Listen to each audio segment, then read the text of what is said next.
नमस्कार, जोहार झारखंड देख रहे हैं आप। आपके साथ मैं हूं शिप्रा झा। केंद्रीय जांच एजेंसी ईडी ने जमीन से जुड़े मामले में मुख्यमंत्री हेमंत सोरेन को दूसरा समन भेजा है।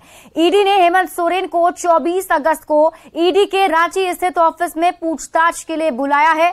जानकारी के अनुसार ईडी के अधिकारी सीएम से उनके और उनके परिवार की संपत्तियों के बारे में पूछताछ करेंगे। इससे पहले भी ईडी ने सीएम हेमंत सोरेन को समन भेजकर 14 अगस्त को बुलाया था, लेकिन सीएम पेश नहीं हुए और पत्र के जरिए समन वापस लेने को कहा था। साथ ही ऐसा नहीं होने पर कानूनी प्रक्रिया के तहत ईडी के खिलाफ जाने की बात कही थी। इस खबर पर और अधिक जानकारी दे रहे हैं रांची संवाददाता ओम प्रकाश। मुख्यमंत्री हेमंत सोरेन को एक बार फिर ईडी के तरफ से समन भेजा गया है। ये समन 24 अगस्त को ईडी के दफ्तर में हाजिर होने के लिए भेजा गया है। बता दें कि इस दरमियान जो जानकारी मिली है उसमें उनके और उनके परिवार की संपत्तियों को लेकर पूछताछ करने को लेकर ईडी ने समन किया है। बता दें कि इससे पूर्व भी 14 अगस्त को ईडी ने उन्हें ईडी दफ्तर बुलाया था ताकि उनसे इस विषय में पूछताछ की जा सके। हालांकि उस दरमियान मुख्यमंत्री यहाँ नहीं पहुँचे और उन्होंने पत्र लिखकर ईडी को इसकी जानकारी दी और मामले में समन को वापस करने को भी कहा। साथ ही इस पूरे मामले में जो जानकारी है ईडी के द्वारा उस पत्र का भी जवाब दिया गया है। साथ ही दूसरा समन भी उन्हें भेजा गया है। वहीं बता दें कि इससे पूर्व भी 17 नवंबर 2022 को वो ईडी दफ्तर आए थे, जहां उनसे पूछताछ हुई थी। अवैध खनन साहिबगंज से जुड़े हुए मामले में उनसे पूछताछ की गई थी। करीब 10 घंटे ये पूछताछ चली थी और उसके बाद फिर एक बार जमीन से जुड़े मामले को लेकर ईडी ने मुख्यमंत्री हेमंत सोरेन को तलब किया है। तो देखना होगा कि 24 अगस्त को मुख्यमंत्री ईडी दफ्तर पहुंचते हैं या फिर कुछ और इसमें जो प्रक्रिया है उसे करते हैं। अब देखना होगा कि मुख्यमंत्री का अगला स्टेप क्या होता है और ईडी के दफ्तर वो पहुंचते हैं या नहीं। रांची से न्यूज़ 18 के लिए ओम प्रकाश। केंद्रीय जांच एजेंसी ईडी की ओर से सीएम हेमंत सोरेन को फिर से समन जारी किया गया है। सीएम को मिले समन पर जेएमएम प्रवक्ता ने कहा है कि सीएम ने ईडी से समन वापस लेने की अपील की थी, लेकिन इसे वापस नहीं लेने पर अब कोर्ट में ही इस मामले का निपटारा होगा। वहीं बीजेपी ने सीएम पर जांच एजेंसी को सहयोग की जगह धमकाने का आरोप लगाया है। माननीय मुख्यमंत्री ने स्पष्ट रूप से पत्र के माध्यम से ये मांग की थी कि समन गलत तरीके से किया गया है, गलत उद्देश्य से किया गया है। इस सम्मन को वापस ले, नहीं तो हम कानूनी कार्रवाई करेंगे। हम आज भी उस पर अडिग हैं। अब ये लगता है कि सम्मन वापस नहीं होगा तो हम निश्चित कानून के शरण में जाएंगे, कोर्ट के शरण में जाएंगे, न्यायालय से न्याय निश्चित मिलेगा। अभी तक जो परेशान और प्रताड़ित करने का सिलसिला पिछले 2 सालों से केंद्र की सरकार ने चला रखी है, तो हमें तो रिलीफ कोर्ट से ही मिला है और कोर्ट न्याय करेगा।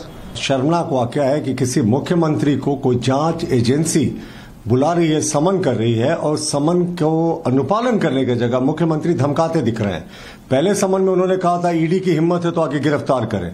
दूसरी बार जब समन हुआ दूसरे केस में, लैंड स्कैम के केस में जिसका क्वांटम 10,000 करोड़ रुपए के आसपास का घोटाला है, तो इन्होंने कहा कि ईडी मुझे तंग कर रही है और मैं ईडी को कोर्ट में देख लूंगा। देखिए माननीय मुख्यमंत्री जी, हम आपको बताना चाहेंगे आपने संविधान और कानून के प्रति आस्था की शपथ ली है और कोई एजेंसी अगर आपको कानून सम्मत सम्मन भेज रही है तो आपको कोऑपरेट करना चाहिए। और ये 10,000 करोड़ का लैंड स्कैम है, लेकिन इसमें कोऑपरेट नहीं करके आप कहीं ना कहीं एक परसेप्शन बना रहे हैं कि इसमें आपकी शायद संलिप्तता बहुत ज्यादा है, इसलिए आप एजेंसी के सामने आने से डर रहे हैं या तरह तरह की धमकी दे रहे हैं। मुझे लगता है ये गैर उचित है और मुख्यमंत्री जी को इस पर कोऑपरेट करना चाहिए। झारखंड बीजेपी अध्यक्ष बाबूलाल मरांडी ने ईडी की ओर से जारी समन को लेकर हेमंत सरकार पर निशाना साधा है। उन्होंने कहा कि ईडी अपना काम कर रही है और अगर सीएम गलत नहीं है तो उन्हें जांच एजेंसी के सामने हाजिर होना चाहिए और ये बताना चाहिए कि उनके पास संपत्ति कहां से आई। वहीं उन्होंने ये भी कहा कि अगर सीएम में थोड़ी भी नैतिकता बची है तो उन्हें तुरंत ही त्याग पत्र दे देना चाहिए।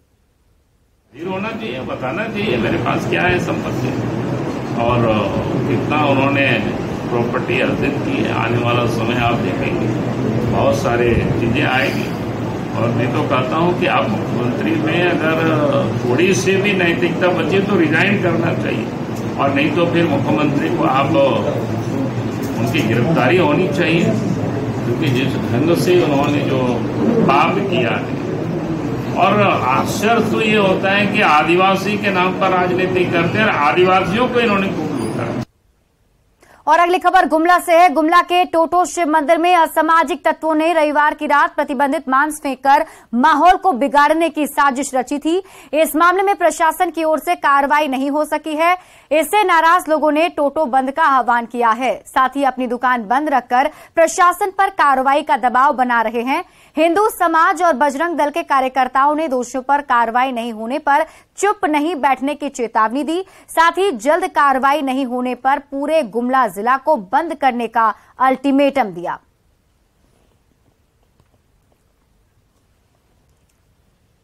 धनबाद के झरिया में तिरंगा यात्रा के दौरान माहौल बिगाड़ने की साजिश का वीडियो वायरल हुआ था, जिसके बाद पुलिस ने शांति समिति की बैठक की थी, लेकिन इस दौरान भी थाने के बाहर नारेबाजी हुई थी।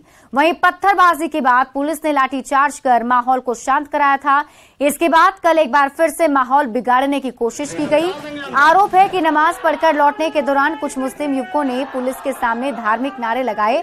जिस मोहल्ले में नारे लगाए गए वहां मनसा पूजा हो रही थी।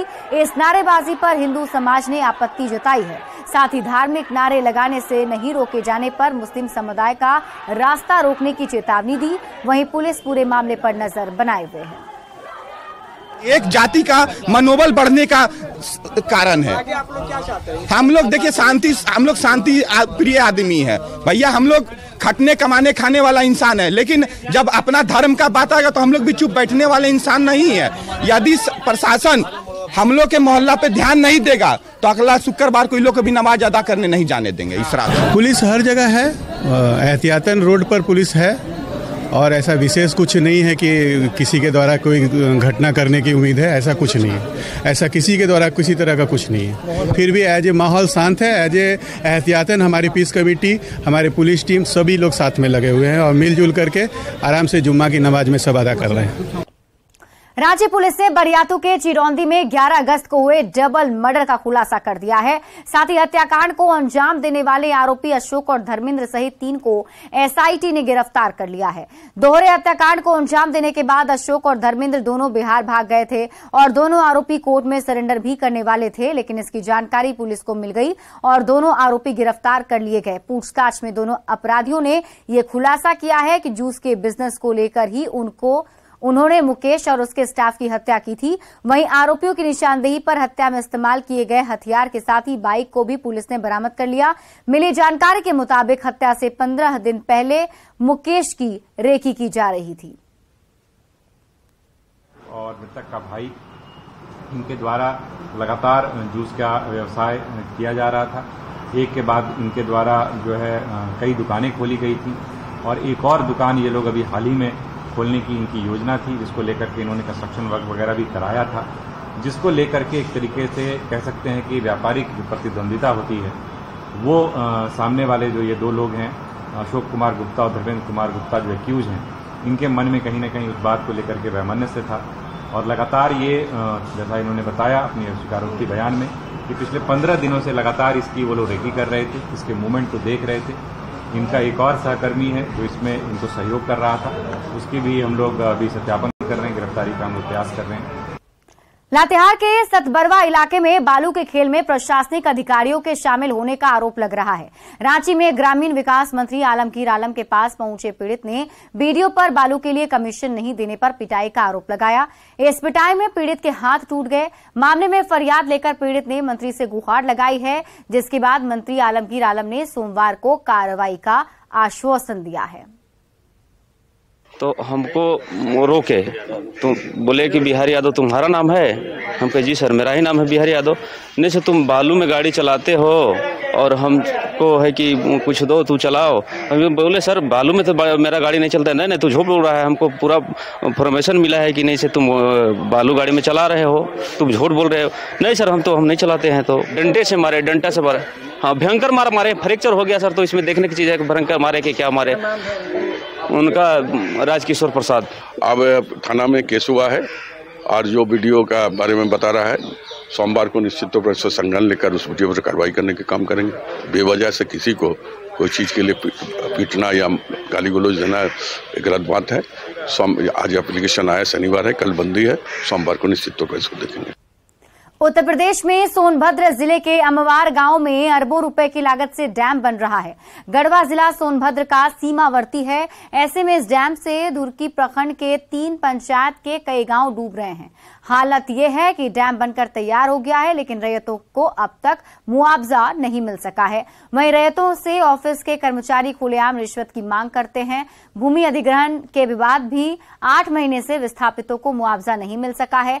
ऐसे में 35 प्रभावित 6 महीने से भू अर्जन कार्यालय का चक्कर लगाकर थक चुके हैं। इधर इस मामले पर जिला कांग्रेस अध्यक्ष ने डीसी से मिलकर कार्रवाई की अपील की है। और गरमजरुआ जमीन है। मुआवजा मिला कि नहीं आप लोग को? बहुत कम मिला है, थोड़ा बहुत मिला है। अच्छा, क्या है?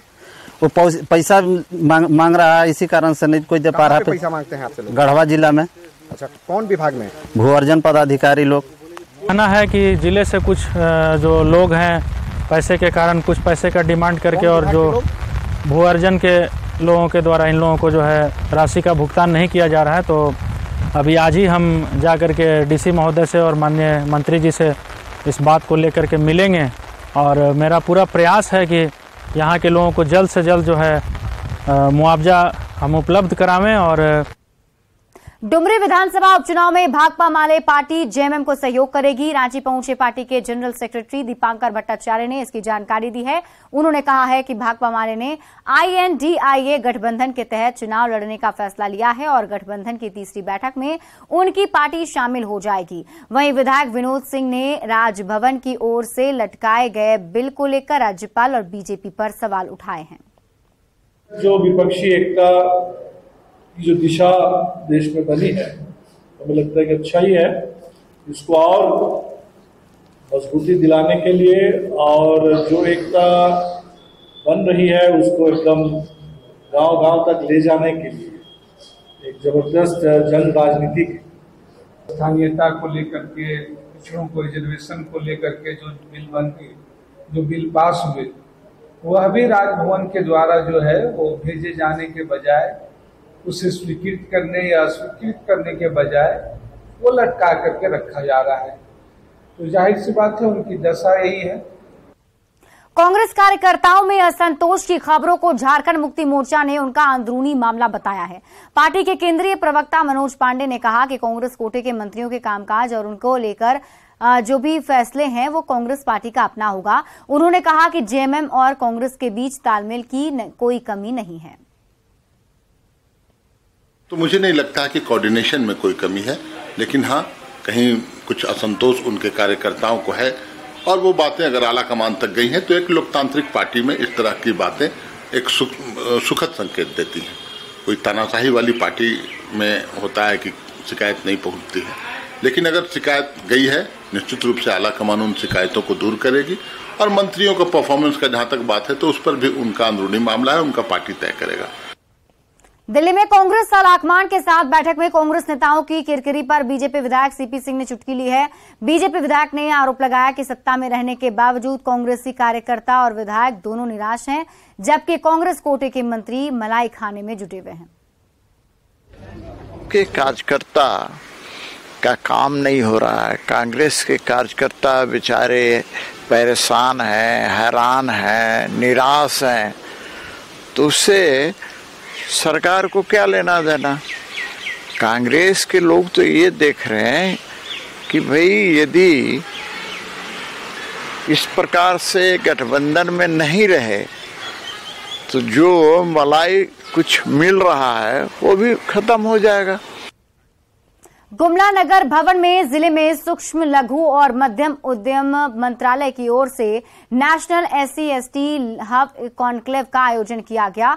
कॉन्क्लेव का उद्घाटन केंद्रीय MSME राज्य मंत्री भानु प्रताप सिंह वर्मा ने किया। इस SC/ST उद्यमियों को CPS उद्योग संघों, ऋण देने वाली संस्थाओं, ट्राइफेड GM के साथ ही बातचीत करने के लिए संवाद मंच दिया गया। वहीं कार्यक्रम के दौरान कई बड़ी कंपनियों की भी भागीदारी देखने को मिली।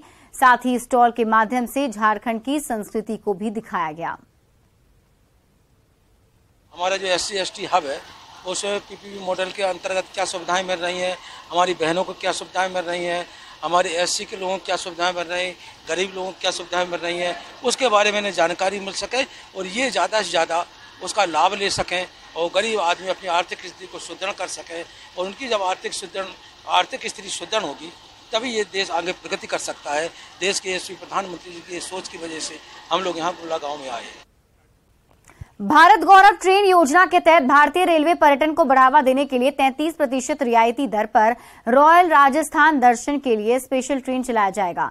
इसकी जानकारी IRCTC के मुख्य पर्यवेक्षक ने दी है। उन्होंने बताया कि भारत गौरव ट्रेन से राजस्थान के टूरिस्ट स्पॉट का भ्रमण किया जा सकता है। इस ट्रेन की सुविधा यात्रियों को 20 अक्टूबर से मिलेगी। ये पूरी यात्रा 11 रात और 12 दिन की होगी। उन्होंने बताया कि देखो, अपने देश के तहत भारत गौरव ट्रेन कोलकाता से होते हुए झारखंड के लिए भी स्टेशन पर होते हुए जाएगी।